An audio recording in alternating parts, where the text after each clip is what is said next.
ఏంద్రా పొద్దుగాల నచ్చిరు చందాల కోసం అన్న. చందా దేనికి రావు? మన ఊళ్ళే హనుమాన్ గుడి కడుతున్నాం కదన్న, అందుకోసం. గా గుడికి నేను చంద ఎందుకు ఇవ్వాలరా? అయినా నాకేం అవసరం? అదేందన్న గట్ల మాట్లాడుతావు? దేవునికే కదన్న పైసలు ఇచ్చేది నువ్వు. దేవుడు మనకు పైసలు ఇవ్వాలరా, మనం దేవునికి పైసలు ఇచ్చుడు కాదు. దేవుని వల్లనే కదన్న నువ్వు ఇంత మంచిగా బతికేది. నాకు పైసలు ఇచ్చిన విషయం నీకు దేవుడు కల్లోకొచ్చి చెప్పిండారా? నేను కష్టపడి సంపాదించుకుంటానా? దేవుని దయలేదు నువ్వేం సంపాదించలేవు కదన్న, దేవుని కొంచెం ఇచ్చేంది. దేవుడు ఆయన ఆస్తులు నాకేమన్నా రాసి ఇచ్చిండారా? అడ్డికి కావనంటే చెప్పు, 5 లక్షలు 4 రూపాయల చొప్పున ఇస్తా. పుణ్యానికైతే 10 పైసలు కూడా ఇయ్యరు. బుద్ధి తక్కువ ఇంటికి వచ్చినందుకు మంచిగా బుద్ధి చెప్పినావు కానీ నువ్వు వద్దు, నీ సందద్దు. అద్దయితే ఓర్రా, నాదేం పోతాంది?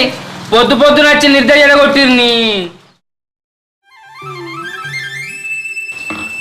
హారతి